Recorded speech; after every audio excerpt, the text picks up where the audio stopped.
Here we're going to go over the non-ideal Rankine cycle and how to solve this problem in ease. So I'm going to comment in non-ideal Rankine cycle. And then just to organize my code, I like to comment in all the states. 1, state 2, state 3, state 4. Okay, now I'm going to enter my givens. There's a few givens here that give the isentropic efficiency of the turbine and pump. Just going to wait to put those in and just enter in my state values. So we have state 1, the condenser exit. We know P1 equals 100 kilopascals. X1 equals 0.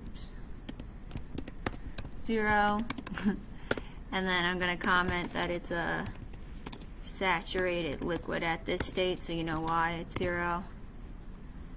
Then we know at state 2 our given is pressure 400 megapascals, which is 4,000 kilopascals. We have state 3 givens. We have P3 equals P2, they're same values for megapascals, and T3 equals 800 degrees Celsius. Then last state 4, we have P4 equals 100 kilopascals.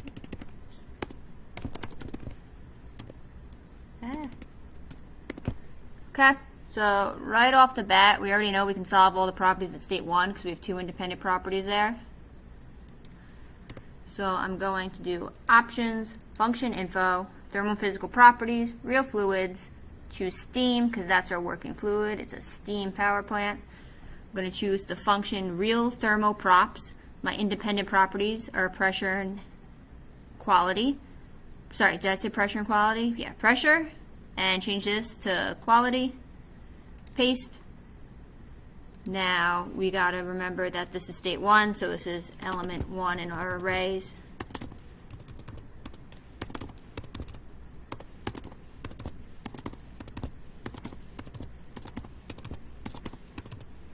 Okay. And then this colon separates your input values and your output values. So to the left of the colon are our input values. We have 3. One's the working fluid, and the next 2 are the independent thermophysical properties. And you can notice that here I specified x1 lowercase, here I specified x1 capital. Ease does not recognize lowercase and capital letters, so it's the same. To the right of the colon we have our outputs. And if I only wanted to find temperature at state 1, I could just delete all this, but I want to find all of them just because I feel like it. So we're going to do that. Now,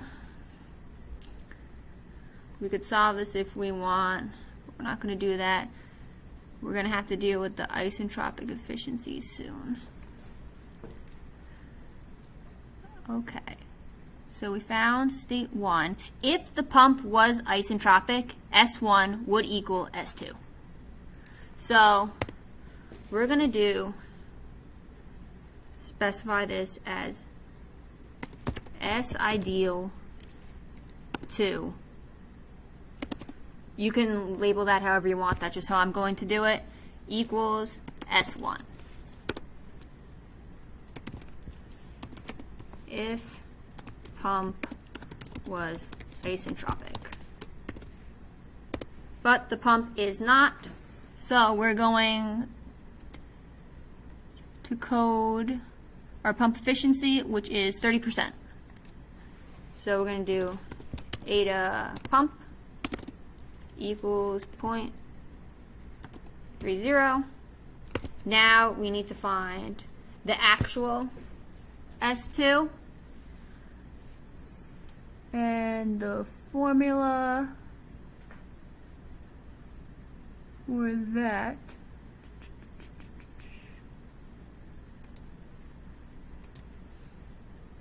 Okay, so I paused the video to get from Professor Abdo's worksheet the equation of a pump, isentropic efficiency of a pump. So we know that eta P, the efficiency of the pump, equals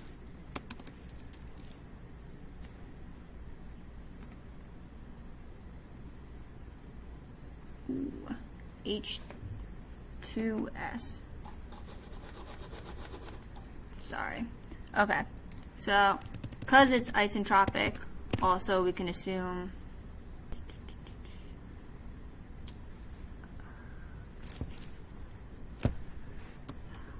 okay. We'll just write in the equation and then I'll find the missing variables. H2S minus H1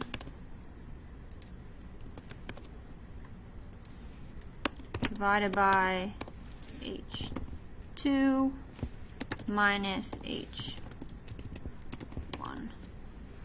Okay, so before, if I were to hit calculate solve, it's going to have an error because this is undefined.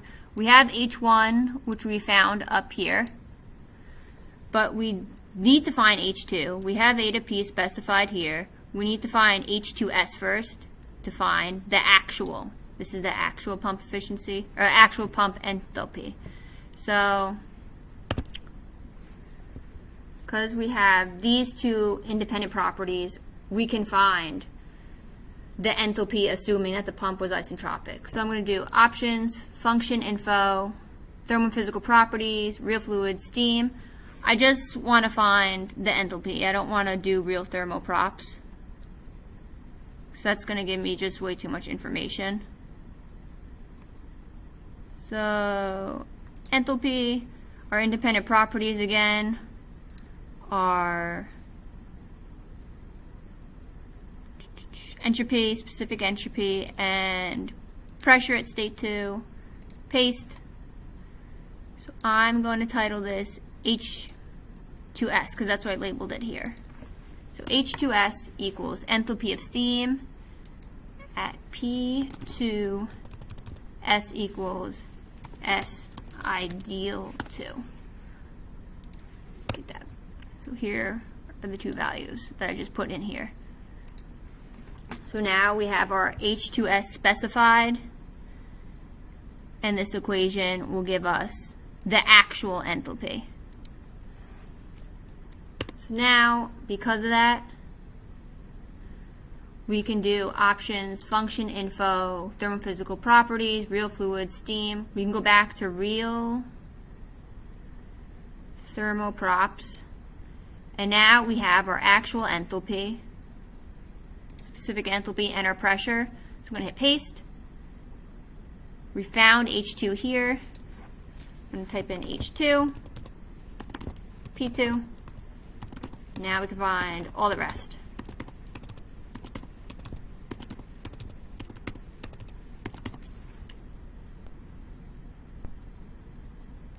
I'm going to denote here too, if pump was isentropic. Okay. Now I'm going to minimize this.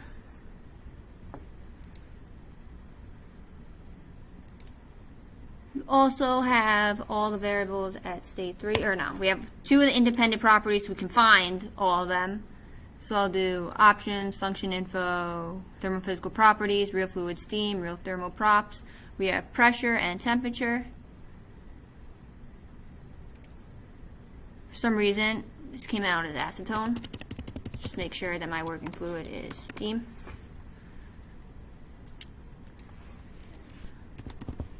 T3, P3, 3.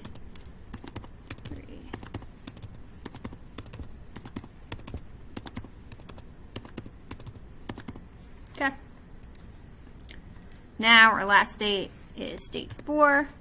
And here we see with the diagram that from state 3 to state 4 is the turbine. We see that turbine efficiency is 45%, so it's not isentropic, but we'll assume isentropic efficiency at first. So we'll have S ideal at state 4 equals S3. So this is if turbine was isentropic. Then we know the efficiency of the turbine equals 45%.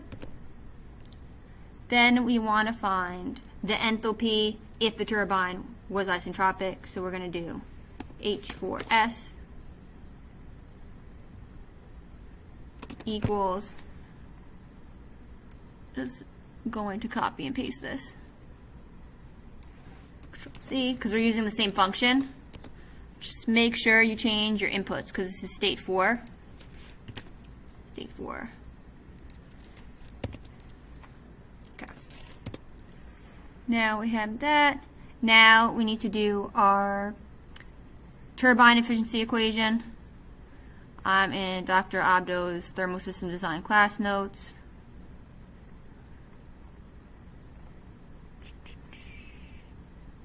Here's his turbine equation. Okay.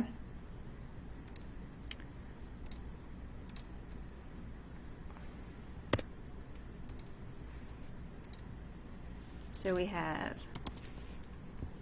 A to T equals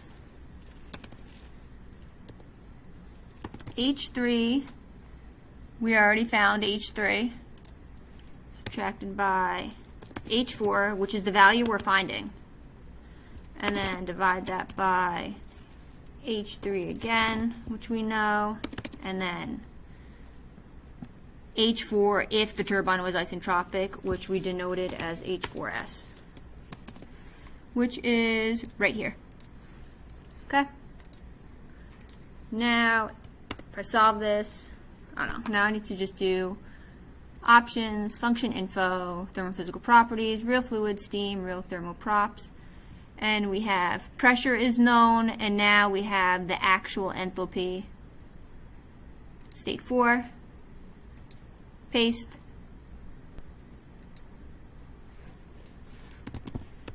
now we will have all our thermophysical property values at every state.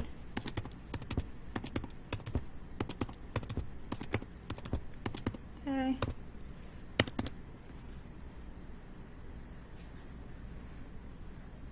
And after that, we want to find energy values. He does not give us the mass flow rate, so we're going to find specific energy values.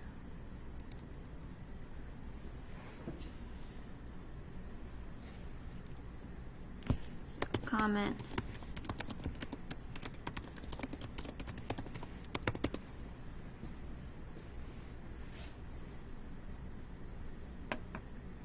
A is real non-ideal power output by the turbine.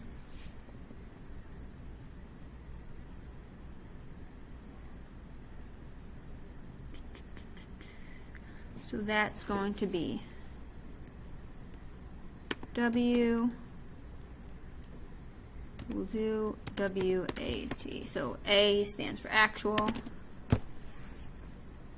Here it's going to be either H3 minus H4, yeah. Okay. So H3 minus H4, that's number A, heat supplied to the boiler. That's Q in. The boiler's enthalpy at 3 minus enthalpy at state 2. Then we want heat waste by condenser, so that's Q out equals H4 minus H1. Real non-ideal pump power, so we're going to do WAP. A stands for actual, and then we're going to do H2 minus H1. And now we want thermal efficiency of the ideal power plant. Oh, so this is ideal, so we'll do thermal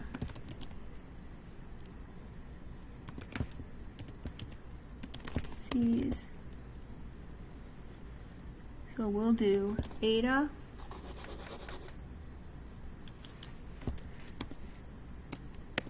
A, oh sorry, we'll do I for ideal, or we can just write ideal, make it more clear. So we want WS of the turbine minus WSP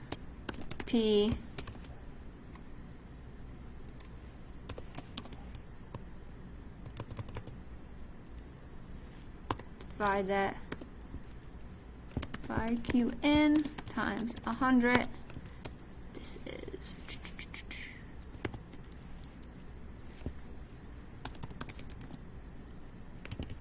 I'll just write ideal. See, also didn't say it before, but we need to find ideal, so I'm just going to add that here. So we'll do W S T equals, if state 4 was ideal, we denoted that as H4S right here. So we're just going to do H3 minus H4S. Then we need to find for the pump, so specific work of the pump, that's ideal. Then if we look here, we had assumption that state 2 of the pump was ideal. We denoted it as H2S. So we'll do H2S minus H1. Now we have the ideal efficiency. Now F, we want to find thermal efficiency of non-ideal power plant. We'll do eta actual equals WAT minus WAP divided by Q in times 100. We'll put a comment, actual.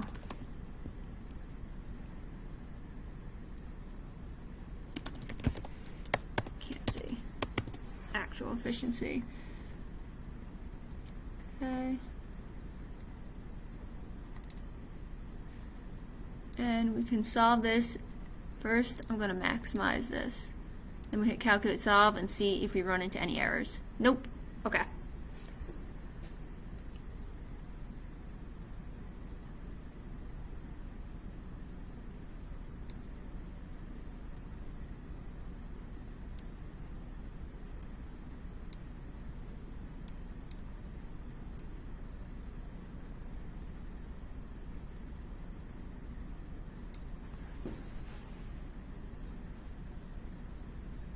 And I'm just going to check with Dr. Donnie's.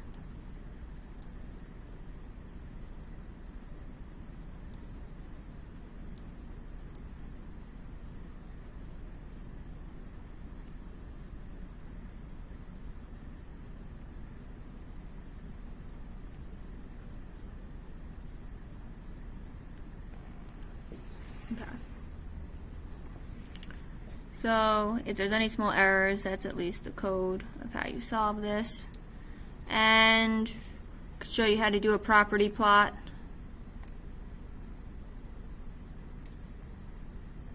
See, let me get my array table back out. Put that there.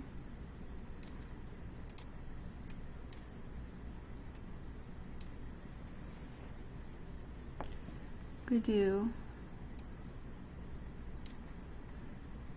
plots, property plot, We could do a pH diagram of steam.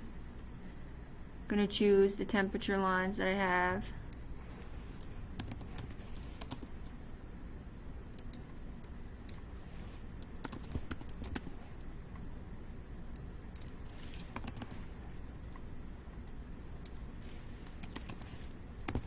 This is a good visual to see if the property plot looks how it's supposed to. 1.303.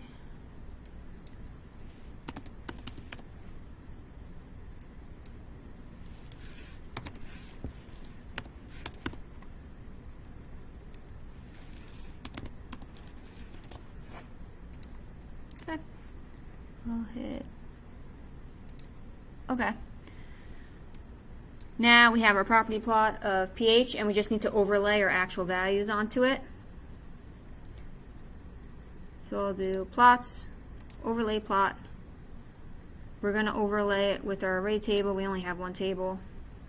We want x-axis to be enthalpy array, y-axis to be pressure array. Change the line, symbol, or color.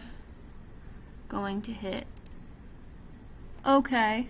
So you notice that we have state 1 to 2, 2 to 3, 3 to 4, but we don't have state 4 to 1 line. We need to create an imaginary state 5.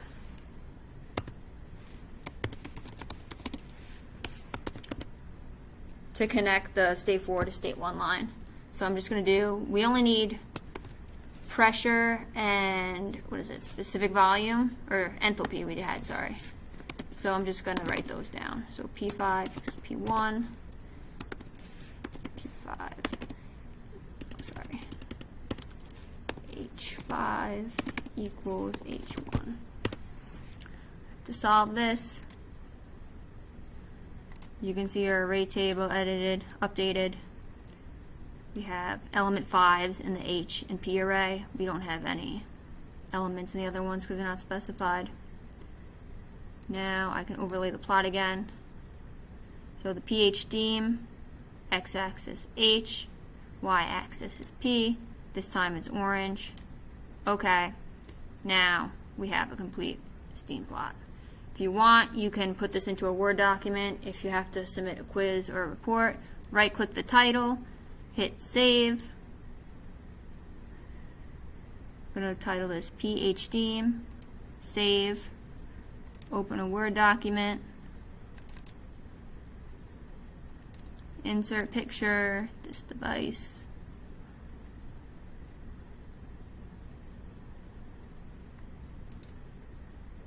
steam, insert, and there you have your property plot in your diagram. I mean in your Word document. Okay.